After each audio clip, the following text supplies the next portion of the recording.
Machu Picchu es, sin duda, la joya de la arquitectura del Perú ancestral. Pero Machu Picchu no es el único legado importante de los antiguos peruanos. Lo demuestra Cuélap, monumento construido siglos antes de los incas y distante 1000 kilómetros del Cusco. Es sin duda el más grandioso del Perú antiguo, atendiendo a sus dimensiones ciclópeas. Nada menos que 600 metros de largo, con paredes que se elevan hasta 19 metros. Cuélap fue centro de la llamada cultura Chachapoyas, cuando ésta alcanzaba su mayor esplendor, alrededor de los años 900 a 1000 de nuestra era. En el área de la cultura Chachapoyas, y no lejos de Cuélap, se realizó un sensacional hallazgo en 1997, sepulcros, en los que reposaban unos 200 difuntos.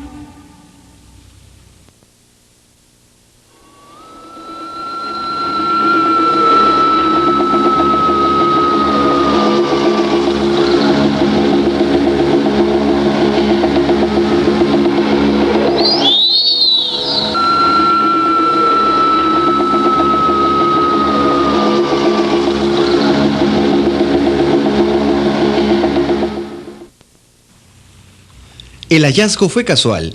Se trata de mausoleos chachapoyas.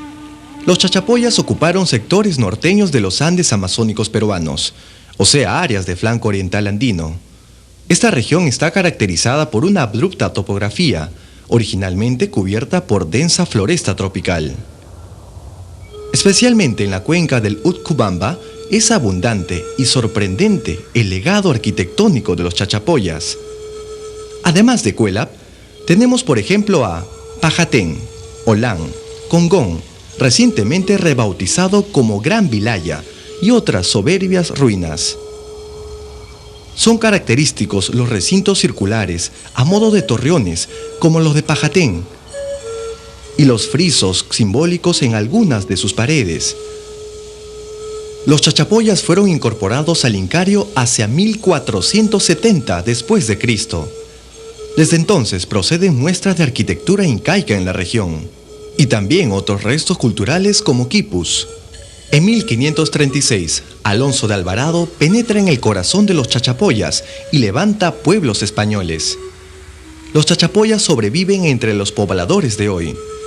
Ellos practican todavía tradiciones antiquísimas y recuerdan mitos prehispánicos, como el del Solpecuro. La Laguna de las Momias dista 15 horas de Leimebamba y no tiene nombre en las cartas geográficas. Un explorador la bautizó como la Laguna de los Cóndores, pero estas aves no las hay en el sitio. En cambio, sí momias a granel. Por lo mismo, los pobladores de Leimebamba, reunidos en asamblea, convinieron en que fuera registrado oficialmente como Laguna de las Momias. Se trata de un grupo de mausoleos cobijados en una cavidad presente en un peñón. No eran estos los primeros mausoleos chachapoyas conocidos. El Instituto de Arqueología Amazónica y el Centro de Investigaciones Ligabue, en sus 15 expediciones a la región, ejecutadas entre 1980 y 1997, bajo la conducción del arqueólogo peruano Federico Kaufmann Doy, ubicaron y estudiaron decenas de mausoleos, algunos totalmente inéditos por decenas. Por ejemplo, de los Pinchudos, próximos al Pajatén, totalmente desconocidos por la arqueología hasta 1980. Uno de estos exhibe tallas antropomorfas que penden en sus paredes. El periodista Álvaro Rocha llamó la atención sobre los mausoleos de la Laguna de las Momias. El Instituto de Arqueología Amazónica y el Centro Ligabue se encaminaron para evaluarlos apenas tomaron nota de su conocimiento. Fue así como, en mayo de 1997, partió la primera expedición integrada por arqueólogos. Partiendo del último poblado, el trayecto se vence en 2 jornadas, por sitios despoblados y muy inhóspitos. La expedición contó con los auspicios del gobierno peruano, a través del Instituto Nacional de Cultura y de PROM Perú. Todos los mausoleos de los chachapoyas que habíamos logrado identificar desde 1980 habrían sido violentados y revueltas o retiradas las momias allí emplazadas. Desde tiempo inmemorial, según nos lo manifestaron nuestros informantes. Consideramos que una parte de los cuerpos de los ancestros pudo ser retirada en el mismo siglo XV para salvar a los abuelos de ser quemados por el desborde iconoclasta. La laguna de las momias tomó importancia extraordinaria debido a que allí los fardos funerarios permanecían todavía en sus mausoleos. Por este motivo, los mausoleos de la laguna de las momias fueron calificados como un auténtico milagro arqueológico.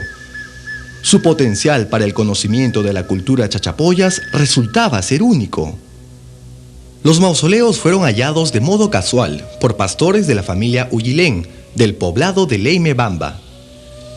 Procedieron a abrir fardos funerarios con el fin de enriquecerse, pero pronto advirtieron que las momias no portaban adornos de oro. De este modo se salvaron unas 150 momias en sus fardos de ser depredadas. El secreto fue mantenido por algunos pocos meses, pero de pronto salió a la luz e intervino la policía de Leimebamba. Decomisó unos 220 objetos arqueológicos que, conducidos a Leimebamba, iban a ser comercializados luego en Lima. La noticia cundió rápidamente y funcionarios de la filial del Instituto Nacional de Cultura de Chachapoyas se hicieron presentes.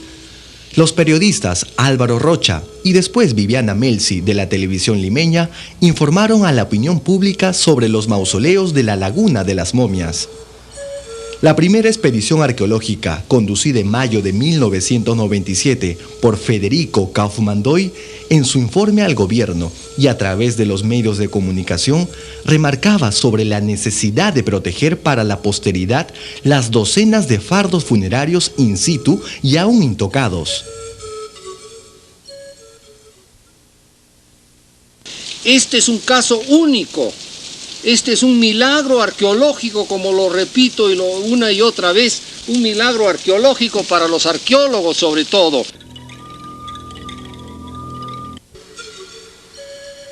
Lo que había sido ya depredado por los peones no pasaba del 20% y constituía un muestrario suficiente para el estudio de muchos aspectos aún no conocidos de la cultura chachapoyas. La conservación de las momias enfardeladas e intactas, protegidas admirablemente a lo largo de más de medio milenio, es garantía para su futuro resguardo por siglos. Un sistema especial de preservación podría protegerlas para su estudio por generaciones venideras. Salvo alguna excepción, los diversos mausoleos fueron construidos en fila. El del extremo norte se había desplomado y cubrió los fardos, allí guardados, protegiéndolos. En lo alto de las paredes rocosas de la gruta se asocian a los mausoleos simbólicas pinturas rupestres. Sorprende que en un medio con un índice de humedad tan alto, las momias y sus pertenencias aparezcan perfectamente conservadas, inclusive los genitales y los globos de los ojos. Estos fantásticos logros en materia de momificación artificial, conseguidos en un ambiente de extrema humedad, obligaban a una investigación prolija.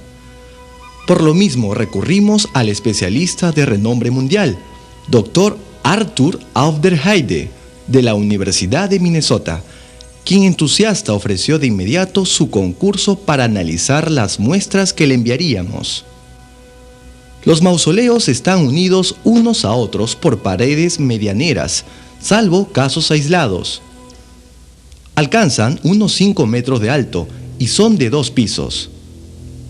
En el piso superior eran acomodados los fardos funerarios, sobre una tarima de troncos.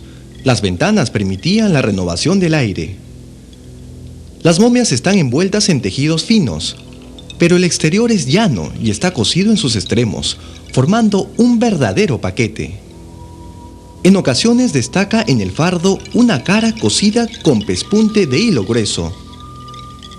Sin duda que los mausoleos de la Laguna de las Momias fueron construidos para sepultar solo a personas de rango. Las criaturas envueltas en pequeños fardos pudieron ser hijos de estos, de no tratarse de acompañantes sacrificados.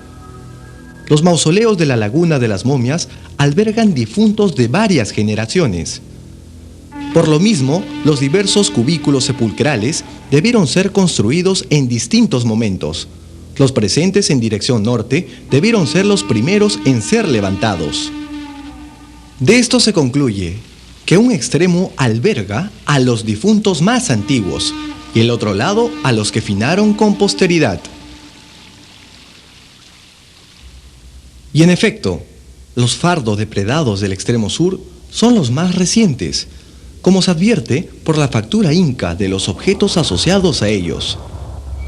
Estos claramente pertenecen a los tiempos de la incorporación de los chachapoyas al Incario, que tuvo sus inicios hacia 1470. Se trata probablemente de funcionarios y jefes incaicos que moraban en el centro administrativo cercano, construido en Cochabamba. La presencia de cerámica vidriada, desconocida en el antiguo Perú, comprueba que ancianos aún no cristianizados prefirieron se les sepultara en los mausoleos de sus antepasados en tiempos coloniales. Tal vez esto aconteció hacia 1600, en que debió comenzarse la elaboración de cerámica vidriada de influencia española. Las cruces parecen indicar que habían quienes trataban de conciliar prácticas prehispánicas con las recientemente importadas de España. Aunque el signo de la cruz era conocido y graficado en la cultura chachapoyas, su simbolismo era naturalmente distinto al cristiano. Estatuas funerarias constituyen, al lado del mausoleo, el otro patrón sepulcral de los chachapoyas. Sus enigmáticas cabezas en punta deben tener su explicación en las gorras procedentes de la Laguna de las Momias. Un territorio como el andino, azotado de continuo por catástrofes climáticas como las del Niño, condujo a que fueran elaborados objetos como estos, destinados al culto al agua. Se les conoce como pacchas. La calidad de los objetos incaicos y preincaicos, así como los patrones sepulcrales de la Laguna de las Momias, permiten señalar su origen andino. Esto concuerda con la hipótesis planteada por el Instituto de Arqueología Amazónica hace muchos años, que la cultura chachapoyas no deriva de tradiciones culturales amazónicas, sino andinas. Esta hipótesis propone que cordilleranos habrían ocupado durante el Horizonte Medio, hacia los 800 de nuestra era, las inhóspitas zonas de los Andes amazónicos norteños. Y estima también que el crecimiento demográfico debió haber desencadenado el desplazamiento poblacional debido a la necesidad imperiosa de los cordilleranos de ampliar su frontera agrícola, cuando la población terminó por experimentar un aumento demográfico desmedido para la sierra y la costa, áridas en su mayor parte y por lo mismo limitadas en suelos aptos para el cultivo. Las características propias que exhibe la cultura chachapoya se deberían al ambiente geográfico distinto al andino y a un relativo aislamiento prolongado. Un análisis de testimonios aparentemente no andinos, como el sarcófago chachapoyano, descubre su origen costeño cordillerano. En efecto, no es otra cosa que una modalidad del fardo funerario del Horizonte Medio. Las mandíbulas pronunciadas son remedos en visión plástica de la máscara funeraria plana de madera, que era colocada en el exterior del fardo andino. Al igual, el mausoleo chacha descubre también su origen andino. No parece, en efecto, ser más que una de las diversas modalidades de la vastamente extendida chulpa o cámara sepulcral. El abundante material manipulado por los depredadores con anterioridad a mayo de 1997, hoy en Leimebamba, constituye un valioso y suficiente muestrario para ahondar en nuevas y diversas facetas de la tan poco conocida como portentosa cultura chachapoyas.